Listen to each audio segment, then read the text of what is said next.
Welcome to the Northlake Sports Podcast, the inaugural episode. I'm here with my co-hosts. Introduce yourself, guys. What's up? It's Joseph Miller. And it's his more popular brother, JP Miller. Alright, so today we're going to break down the upcoming draft. It's happening in about 2 weeks, and we're going to go through some mocks and do some other stuff. So let's jump right in. So yeah, to start out, we will be going through our personal lottery mock draft. And so, first pick, The first There's no real three are debate here. pretty obvious. So the Pelicans lucked out. yeah, Pelicans have just turned their franchise around for the next 10 years, unless if Zion leaves. So, with the first pick, I guess we'll just go around. So, Well, first everybody's pick. I'm pretty Zion sure that's there. Zion there. I think Yeah. everybody can say that. I think the real question that comes into play is, do you think Ja is a lock at number 2? I think he's got to be a lock. Memphis needs a new point guard because Mike Conley's a washed-up veteran, and he's definitely on the trade block. I mean, that's true, but what if they aren't able to find a good suitor for, Mike Conley and he stays? Because he's pretty, important to that franchise. He's been their starting point guard for a long time. I do think that Ja's the best player available, though. But they also did the same thing with Marcus Gasol. He's been there for his entire career, Yeah, correct? So basically. they just dealt into the Raptors. So I think they're just trying to start all over. And the weirdest thing about the first two picks is those are the smallest markets in all of NBA. The Memphis and New Orleans, they're getting two of the best players. So I think it's kind of interesting. It is pretty interesting. So do you all have Ja going second? Yeah, I think I have Ja going We'll second. go with that. And Okay. then, number 3, probably RJ. Next best player available. Yeah, Yeah. I'd heard rumors that Jarrett Culver might be sneaking up there a little bit, but we're gonna go RJ there for the next. I think Yeah. that could totally change, though. I think Jarrett Culver's a complete athletic freak. And I think throughout all of his workouts, Yeah. I think he could totally, his draft stock could really rise up. But I think RJ's the best bet there. I think he's the more well-known name. The Knicks will probably want to bring him in. Yeah. Totally. Do you think it's possible that the Knicks might try to deal that pick? Oh, totally. Oh, yeah. Totally. And that's obviously what they're trying to get Anthony Davis, right? Yep. Big ticket item. Interesting. So they could potentially send the third pick in RJ Barrett to the Pelicans to have a Duke reunion. Yeah. Yeah. Interesting. Which would be really wild. I wonder if, so let's say the Knicks kind of know ahead of time that KD is coming, which he might be, might not. I wonder if it'd be just a smarter call to get Jarrett Culver instead of RJ Barrett. Yeah. Because I think if Jarrett Culver is a much better, complementary player in a system. I think RJ makes more sense for a team that doesn't have a lot of offensive, star power. But if you want someone who's going to go on the wing, play defense, knock down threes, I think Jarrett Culver might be the better fit. But if I had to predict right now, I think I'd go RJ Barrett. Yeah. What about you guys? It's a clear favorite. All right. All right, on to number 4. And now number 4, it's So speaking of trades, Yes, the Los Angeles mean- Lakers. there's so many ways they could go. I personally think they're going to take Culver. I think they need a shooting guard and Culver to play the 2 for the Lakers, and I just don't think they're going to trade the pick. I think that's the best fit for them. interesting. What do you think, JoJo? I'm really bold here because the Lakers. You've got the arguable best player on the planet. I know it sounds crazy. I'm gonna get made fun of, but why do you not take the guy with the biggest upside in the draft? I think Bull's going number 4. Bull number 4. Bol that Well, early? you say it's bold, but I could see it happen. Now let me ask you a question. If you have Bol at going 4, don't you think the Lakers would just trade down and take him at maybe one of the Hawks picks? No, I think every single team is hiding Bull right now. Really? Yeah, you think that's who they're taking? What about you, JP? Well, I think that they're going to go with Darius Garland. Really? I think that I looked into this a good bit, and I think that Lonzo Ball's best position he could probably play for his career is kind of like a lockdown combo guard. I think Okay. if you put Darius Garland, who's got one of the best offensive upsides in the draft, he's kind of like Kemba Walker meets Damian Lillard Okay. offensively. He did play a lot in college, so this is totally going off of AAU film Yeah. and those 4 games he played against shitty teams. But he could totally be a great fit with Lonzo. Lonzo could guard the best guard out there. And also, Darius Garland is represented by the sports agency that represents LeBron. Now, are you worried that Darius Garland is going to want the ball too much? Because LeBron is obviously going to bring up the ball, and then you also have Lonzo, and they're going to bring another free agent in. Now, I like Culver because he can work off the ball better, and he's just a better fit for their system. I mean, I think that's true, but I don't know. LeBron throughout his career has been surprisingly good about letting his teammates have control of the ball. True. And I think Lonzo would work better as kind of the guy who's making the extra pass. I think people underrate Lonzo's unselfishness because his family's kind of impossible to deal with. Yeah. But I think he's a really high IQ basketball player. For sure. So, to say if the Lakers are going to trade this, would y'all have an idea of a potential trade there?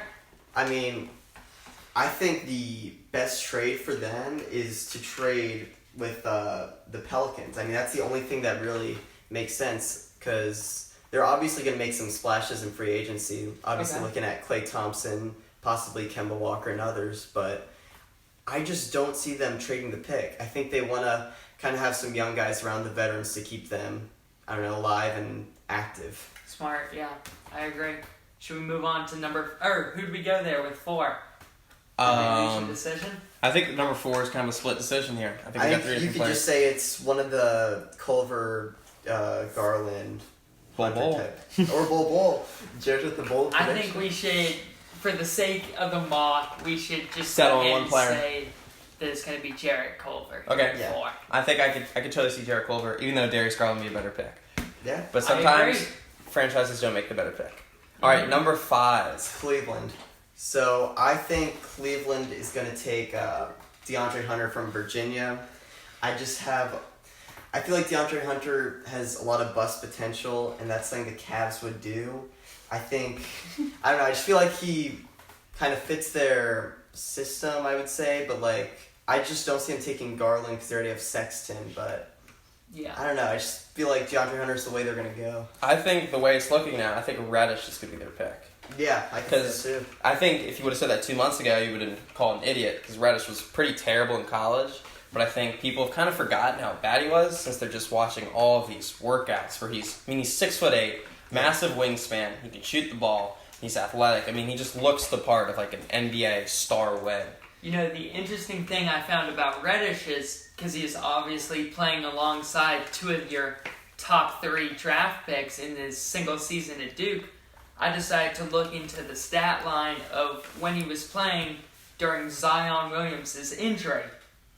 And so the thing I found most interesting about it is when Zion was out for those 4 or 5 games, Cam Reddish would have alternating games where he'd score something like 27 points and then come back the next game scoring only about 5. And so I think his inconsistency could, raise a red flag to some potential draft fits. I mean, yeah, but I don't know. I think a lot of times in the draft, I think college production gets a little bit overrated because these kids are so young, and it's all about the raw talents. Because there's been so many players these past couple of years that have been drafted where I was like, man, he was not that good in college. This team's stupid, and he ends up being a star in the NBA because it's all about, are you physically talented enough? And I mean, Cam Reddish can shoot the ball. Yeah, the thing about the Cavs is compared to teams such as the Hawks, the Suns, and the Kings is they're kind of just starting their rebuild. They definitely need a few more key guys, and I don't think they're anywhere close to the other teams that I mentioned. That's why I think they'll go with the rawer player. Yeah, I can definitely see Cam going 5. We'll go with Cam at number 5. I think Cam at 5 Yeah. makes a lot of sense. Moving on to number 6. That is the Phoenix Suns, right? I think they go Garland here because he's the best point guard available. Definitely. I think if Garland falls to them, they will take him. I did read today, actually, that they're considering moving the 6th pick for a veteran point guard, which seems pretty ridiculous. Yeah. It depends on what you think of Darius Garland. I mean, if they can get Mike Conley for the 6th overall pick, that's an established point guard, but it doesn't really fit their timeline. Yeah, exactly. I just don't see them. But it's such a passing on weak Garland. draft. but- Yeah, exactly. I just don't see them passing on Garland. Yeah, I think Garland's the move there. I mean, they'd be pretty bad defensively with him and Devin Booker, but to be honest, they should just draft the best player available. Definitely. Yeah. All right. I think the Suns are pretty simple there. I think Yeah. they'll take the best point guard available. And then we go Bulls at 7. Yeah. And they need a point guard, right? Yeah, this is a weird one because I'm super low on Kobe White. Oh, yeah, so am I. Yeah, in my personal mock, I had him falling out of the top 10. I think that he's in previous drafts, it'd be ridiculous to imagine him going top 10. But, I mean, he's the 3rd best point guard available. he did run point guard, run an offense for one of the best offenses in college basketball. Yeah. That usually freshman point guards don't get to run. Definitely. And so he's pretty talented, and I think the Bulls will draft him, but Yeah. I don't think they should. Yeah. I mean, I think they're a team that wants to move the ball. Like, he's not gonna be their primary scorer. It's gonna be Markkanen, Levine, and they'll probably try to get someone else in free agency. So Otto Porter too. Otto Porter, yeah, exactly. So they don't really need a scorer. Kobe White can just help move the ball around a lot. Who would you like to see them draft, though? Who do you think would be a better fit? I think if Cam Reddish was to fall to them, I think Cam would be a good fit there. What about If they're- DeAndre? DeAndre Hunter? I'm not a huge fan of that pick Yeah. right there. Really? Personally, what would you say? I don't know. I think I don't know if Otto Porter's a part of their future. He was a pretty good fit for them, actually, like at the last 30 games. I mean, they were a pretty terrible team, but he is kind of what you want as like your 3-and-D wing guy who can do a little bit more. Yeah. So, I mean, the more I think about it, I think Kobe White is the correct fit for them. All right. They do need a new point guard. So let's do a quick review. We got Zion at 1, Jonathan Memphis at 2, RJ to the Knicks at 3, Culver to Lakers at 4. 5 is DeAndre Hunter to the Cavs. 6 is Darius Garland to the Suns, and now we have 7 Kobe White to the Bulls. Yeah. And next is our hometown team, the Atlanta Hawks. At 8. All right, let's go around. Who are you taking here? I don't think there's any question with this. There's clearly a top 8 in this draft class, and I think the Hawks are going to take whoever falls out of that top 8, so I think they're going DeAndre Hunter. Yep. Okay, you think DeAndre Hunter as well? Yep, that's the only one of the 3 kind of wing guys that are in the top 8, as you said. Yeah. So I think DeAndre Hunter. Unfortunately, I'm guessing guys we aren't big fans of DeAndre Hunter. We'd rather have Culver or Cam Reddish. Definitely. But I think DeAndre Hunter could be a great fit defensively. Mhm. I think that's something you kind of need. I don't know about his offensive potential, you know? I mean, I definitely think there's a possibility that we move this pick and also the 10th pick. Definitely. Because, I mean, we kind of have our core in Trey and John, and I think moving up to maybe get one of the better forwards that we like Culver, would be better. And I think Taurean Prince, I read somewhere that Taurean Prince might be moved before the draft, so maybe we package that in some second rounders, move up. Interesting. Interesting. I don't think this draft is worth moving up in.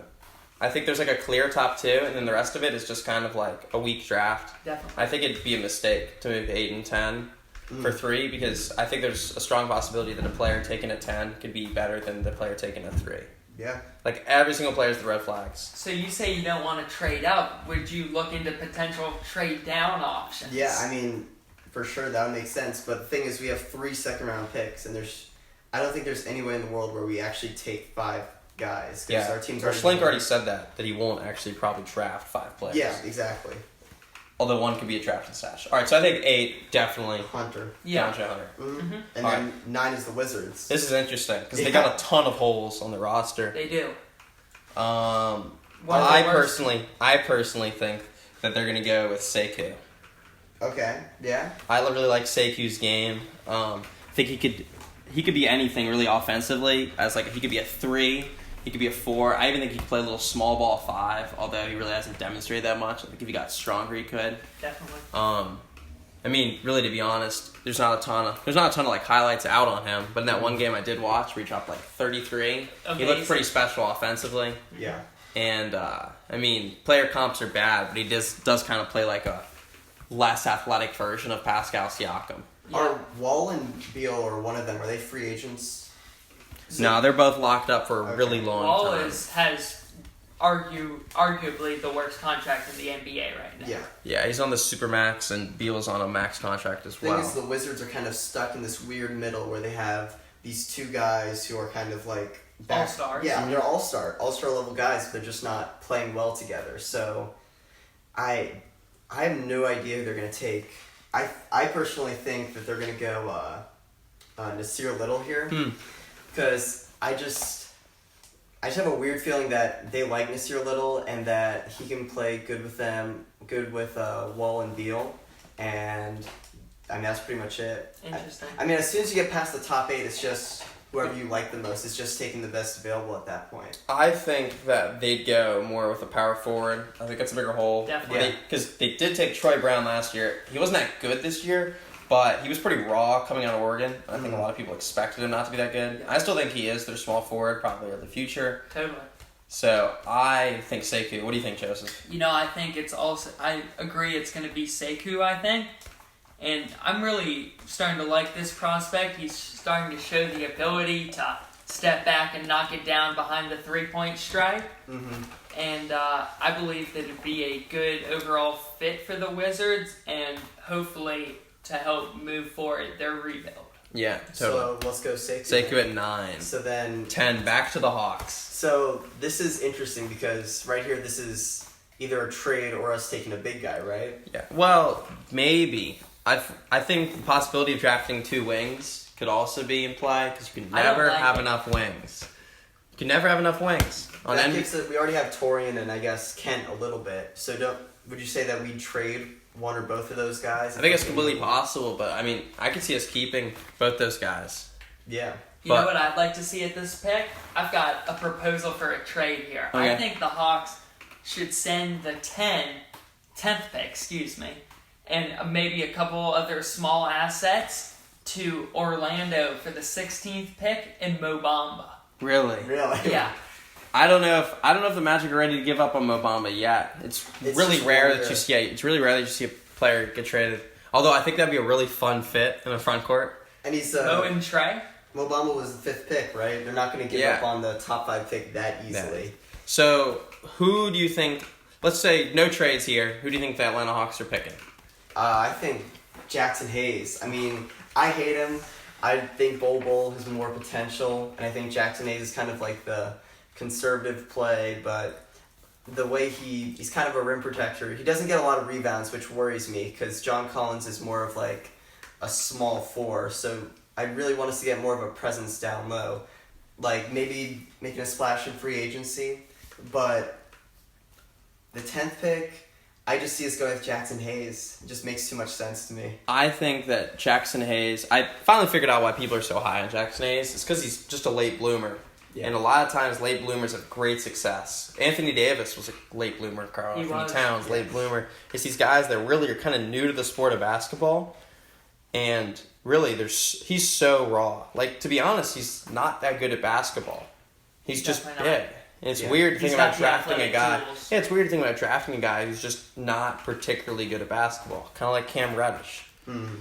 But I could see us going Jackson Hayes. I think that the Hawks value shooting too much. Draft Jackson Hayes. Mm-hmm. I just think his jump shot's broken. And if we Yeah. do draft him, that means that there's a belief that our system and our coaches can teach him how to shoot, which I don't think we can. Yeah. Who would you go with, JoJo? I would personally not go with Jackson Hayes. I don't think the Hawks are going to go with him unless he shows that he can shoot the ball. I know he shot decently from the free throw stripe in his 1 year at Texas under Shaka Smart. And I believe that they're going to go with a different big man. I don't know who that would be. Do you have any ideas? I think that it's going to be Brandon Clark. Interesting. I think Brandon Clark's fit's super weird, but I think best player available here. He can shoot the ball, great rebounding rate, blocked a ridiculous amount of shots. I think what did he have? Did he average 2.9 block shots Yeah. per game in Something college? like that. Something ridiculous. So I think that he'd be a player that we could take there. But I think if we had to agree on a pick here, I think that Jackson Hayes. Yeah. I think feel if I like had to that's most predict, likely. even though I don't totally like it, Yeah, like, I just don't see us going anywhere else besides drafting a big man. And I personally hope we get Bol because it's kind of like, with 2 draft picks, you kind of want to take 2 big shots because chances are one of them is going to work out. all right. So now we're kind of in the back half of the lottery where the talent's really dropped off. I think we could probably do these last 4 picks a little bit quicker. Yeah. So at 11, Hornets. Who do you think you're taking? And it's not the Hornets, it's the Timberwolves. Timberwolves. That's my bad. I think Brandon Clark's still available. I think they're going Brandon Clark. They're going Brandon Clark. He'd be a good fit next to It Cat. would be a good fit. And then Hornets, Bol. They need a center. Interesting. I think I'd be looking at Nasir Little here. Yeah, I think Nasir Little would be a Okay, good wing fit. They need help in the wing, especially if Jeremy Lamb leaves, Yeah. which he probably will. Defensive talent. Yeah. He's got athletic tools. Yeah. Yeah. Doesn't have to move far. Yep. So yeah, and this your little And then at 13, is the Heat. 13's with the Heat. I think it's going to be Kevin Porter Jr. Really? I think he's Really? got good 3-and-D potential. They could probably use another guard. I don't know. The Heat are in such a weird situation. I don't think they're going to go bull because No. I think Bam is the center of the future for them. Yeah, I think that they're going to go with an interesting pick here. I had personally Romeo Langford going Totally. to Miami. Yeah, I could see that. With the loss of Dwayne Wade, and you got to replace him with the shooting guard because Dion Waiters is not going to be productive for much longer. Yeah, I think that at 13 Heat, 14 Celtics, I think that's going to be some combination of one team's going to get Kevin Porter and one team's going to get Romeo Langford. So we'll go. All right, so now we're going to talk about guys who like in the late first round, early second round, risers, fallers, that type of stuff. All right, I'll get us started with one of my favorite center prospects, Daniel Gafford.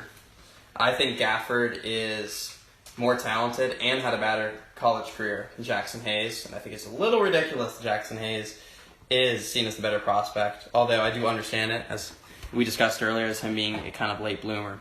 But Daniel Gafford shows a little bit more of a shooting touch than Jackson Hayes in college. He's more productive. I mean, he's slightly older, just finished up his sophomore year, but I think he totally could move up into the late teens if teams fall in love with him. I could see maybe the Cavs moving up and trying to get another mid-teens pick to pick him. I think he'd be a good center You prospect. can package their 27th or 28th pick. I'm blanking on which one it is. He has like 27th, I think. And to get up there in the teens. Yeah, to pick him. Jojo, who do you like? You know, one of these guys that I've grown to like is Matisse Thybulle out of Washington.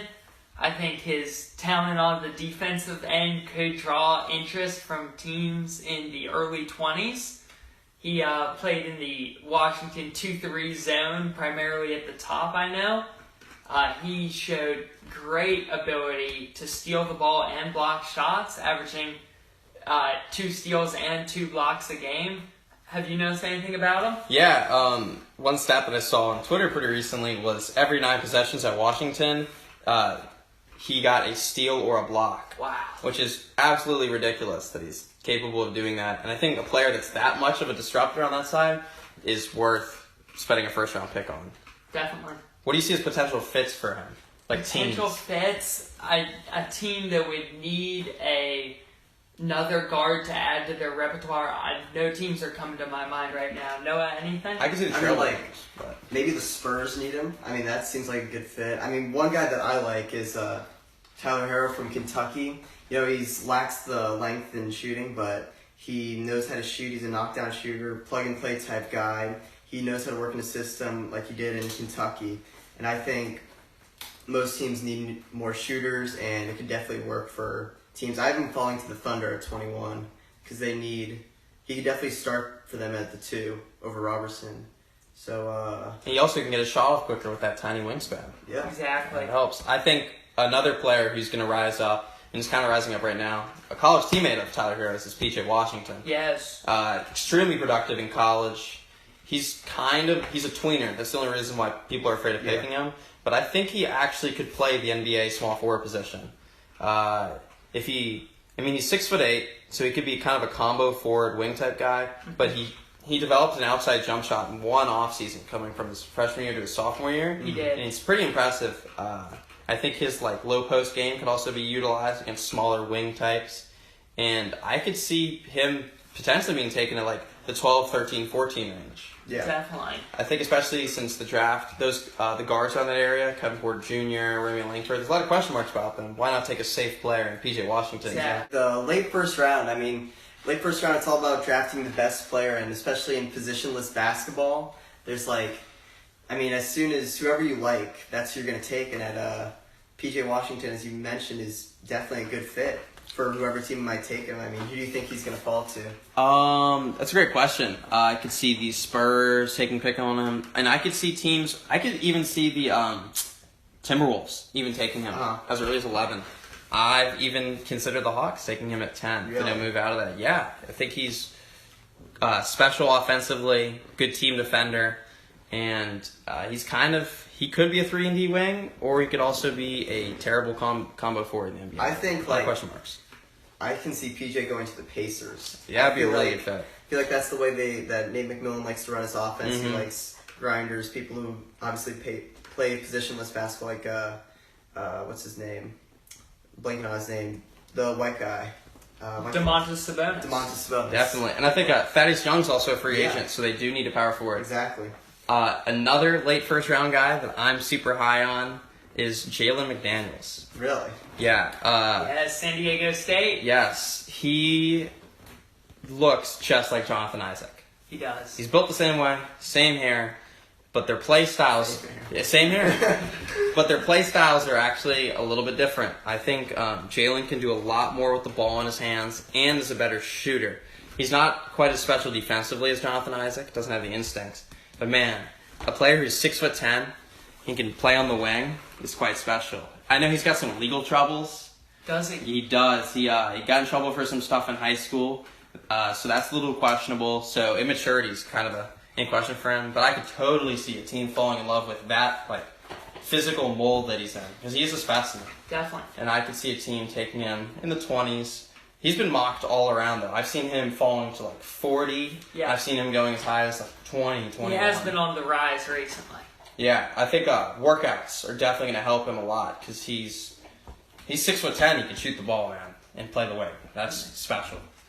Any other late first round guys that you guys really like? No. I'm trying to think who else I've been thinking about. What about the other foreign prospect, Goga Pizzade? Oh man. Well, I don't think I'm as a late first round guy because I've got him actually. He's definitely in my top 15 players in this draft. Really? Yeah, Goja. Excuse me. Vidazzi. He, big man out of Georgia. Republic of Georgia. Republic of Georgia, definitely.